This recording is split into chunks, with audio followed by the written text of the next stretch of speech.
Contrato de prestação de serviço é um contrato, como qualquer outra prestação de serviço, que um médico, um dentista, um farmacêutico ou quem presta um serviço deve passar ao seu paciente. É obrigatório um contrato para os dois lados se sentirem seguros.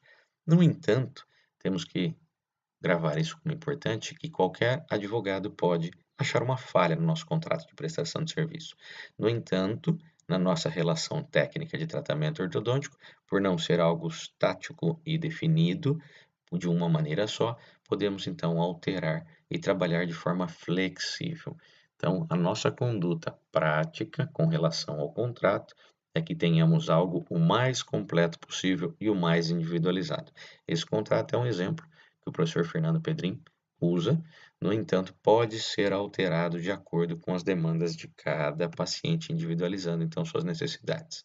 Primeiro ponto, então, é que tenhamos os contatos ou as informações do professor ou, no caso, do ortodontista que irá atender o paciente. Segundo ponto, esclarecimento sobre o tratamento. Quais as características de objetivos, como se deve ser feito um tratamento, quais as responsabilidades que devem ocorrer durante o tratamento. Deve ser lido então. Outro fato extremamente importante são os fatores que não dependem então do paciente nem do ortodontista, que podem então gerar alguma alteração nos resultados, não alcançando os resultados ou tendo então a possibilidade de intercorrências e parada então do tratamento de forma não objetiva, não esperada. Significa que nós estamos isentos também desta relação de responsabilidade e o paciente também. Devemos explicar isso para ele. Outro item extremamente importante é a opção de tratamento ortodôntico. Sempre devemos dar opções de tratamento.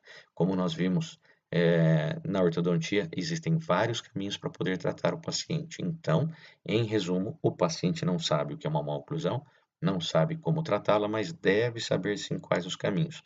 Como se fosse darmos um remédio. Que remédio daremos para o paciente durante o seu tratamento? O primeiro remédio é que ele não pode ele pode escolher não tomar o remédio, não tratar. A partir daí, temos sistema convencional, sistema autoligado e os sistemas com os alinhadores ortodônticos. Então, temos que passar para o paciente cada uma das situações. Então, outro ponto, frequência às consultas. Deve ser importante que o ano todo seja passado para o paciente quais serão as datas de visitas e suas faltas não podem interferir no relacionamento financeiro. Então, um outro ponto que é importante, o relacionamento financeiro. Então, o investimento que o paciente fará vai depender de você. Então, representando o que nós falamos lá em cima na forma de tratamento, o paciente pode tratar no sistema convencional, em que será utilizado o valor de consultas mensal ou manutenções, que é ainda muito utilizado por meio dos ortodontistas, ou no sistema autoligado e alinhadores, trataremos como um pacote. Lembrando que você tem a opção de colocar nesse pacote todos os investimentos e gastos que você tem, ou eliminar os aparelhos, como por exemplo o alinhador, que pode variar de 2 a 6 mil reais. Lembrando que se o paciente pedir recibo, e é obrigado que demos recibo a todos os pacientes, então ele também tem que ser incluído o valor do imposto durante o tratamento. Então é um somatório de pontos. Eu dou como dica separar quais são os investimentos que o paciente tem com o ortodontista, quais os gastos que ele tem com os produtos, igual um protesista ou um dentista que faz prótese. Quais os investimentos com protético, quais os investimentos do ortodontista. Com isso, ele sabe separar exatamente as duas relações de investimentos dele. Então, lembrando que nessa condição de escolha, colocamos aí um item em que quando o paciente paga, mesmo que seja parcelas, essas parcelas referem-se a um tratamento total.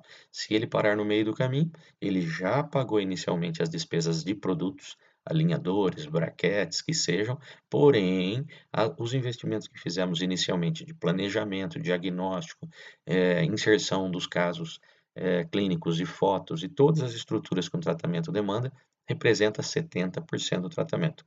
Opa, isto é, se ele parar o teu tratamento, então ele deve exatamente o que ele já recebeu, que é isso que acabamos de falar. 70% do tratamento se refere à maior dificuldade do ortodontista em planejar, pensar nos planos de tratamento, nas condutas possíveis de trabalho, quais aparelhos, quais fases, tudo isso gerando um grande trabalho para o ortodontista. O resto, 30%, refere-se às visitas e consultas mensais. Então, aqui, explicando cada detalhe. E outro item importante, deveres do ortodontista e deveres do paciente, para que tenhamos, então, uma relação de comprometimento de ambas as partes, para que não seja um contrato leonino. Então, isso está explicando cada detalhe com relação às características do paciente e do ortodontista. O controle do tratamento significa que após o tratamento, ele deve então seguir algumas orientações para que tenha então uma relação de resposta pós-tratamento mais duradoura.